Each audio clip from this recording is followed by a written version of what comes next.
तो सबको प्रभु यीशु मसीह के नाम में जय मसीह की दोस्तों। तो आज हम पढ़ने जा रहे हैं उत्पत्ति एक अध्याय का 7, 8 और 9 वचन पढ़ेंगे। तो मेरे साथ बने रहे प्रियो। हम पढ़ने जाते हैं। हालेलुया। धन्यवाद देंगे पिता पुत्र पवित्र आत्मा को, और धन्यवाद के साथ पढ़ने जा रहे हैं पिता। हाँ पिता, तो समझ बल बुद्धि देना, ज्ञान और शिक्षा देना, ऐसी दुआ करते हैं। और इस दुआ प्रार्थना को कह के इसे मुँह से अंगीकार करके इसे प्रभु की सेवा जान करके सच्चे हृदय से करते हैं। आमीन। जैसा ये वचन क्या कहता है कि तब यहोवा परमेश्वर ने आदम को भूमि की मिट्टी से रचा और उसके नथनों में जीवन का श्वास फूंक दिया, और आदम जीवित प्राणी बन गया। और यहोवा परमेश्वर ने पूर्व की ओर अदन में एक वाटिका लगाई, और वहाँ आदम को जिसे उसने रचा था रख दिया।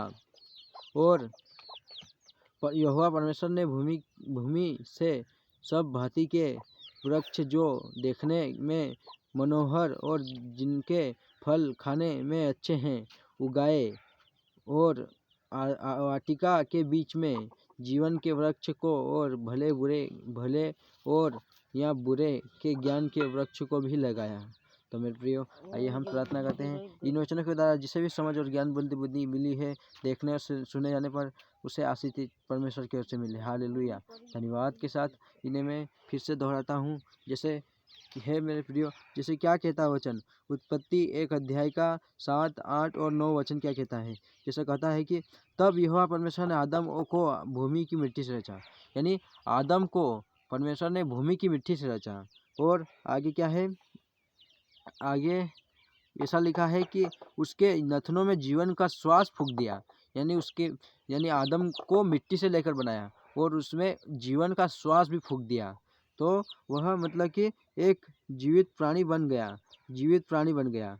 आदम एक जीवित प्राणी बन गया। मिट्टी से रचा गया था, लेकिन फिर जीवन का मतलब कि नथनों में सांस फूंका परमेश्वर ने, तब वह जीवित प्राणी बन गया। और यहोवा परमेश्वर ने पूर्व की ओर अदन में एक वाटिका लगाई, यानी यहोवा परमेश्वर ने पूर्व की ओर अदन की वाटिका लगाई। तो अदन की वाटिका लगाई, उसके बाद में क्या हुआ, और वहाँ आदम को जिसे उसने रचा था, यानी आदम को किसने रचा था, यहोवा परमेश्वर ने रचा था।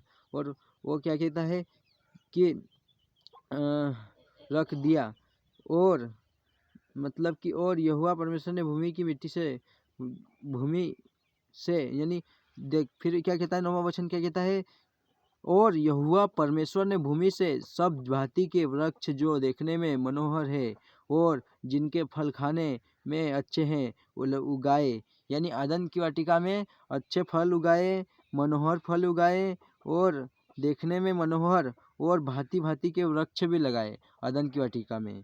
और क्या किया फिर, अच्छे से जिनके फल खाने में अच्छे हैं उगाए, यानी उगाए, फलों को उगाया भी।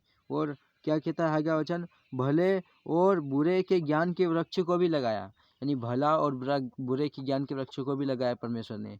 इस दुआ प्रार्थना को कहा के इसे मुंह से अंगीकार करके, हाँ पिता, तूने यहाँ पर अदन की वाटिका लगाई और वहाँ पूर्व की ओर लगाई, और वहाँ पे भांति भांति के पेड़ पौधे भी लगाए तूने, और खाने के वृक्ष भी लगाए, और तूने वहाँ पर भले और बुरे का ज्ञान का वृक्ष भी लगाया। इस दुआ प्रार्थना को कहा कि हाँ पिता, तेरी इच्छा पूरी हो। इस दुआ प्रार्थना को कहा कि इसे मुंह से अंगीकार करके इसे प्रभु की सेवा जान करके सच्चे हृदय से करता हूँ, और इसे पृथ्वी पर खोलता हूँ। स्वर्ग में खुल चुका है, इसे पृथ्वी पर बांधता भी नहीं, स्वर्ग में बंधा नहीं रहेगा। इस दुआ प्रार्थना को कहा कि इसे मुँह से अंगीकार करके इसे प्रभु की सेवा जान करके सच्चे हृदय से करते हैं। आमीन।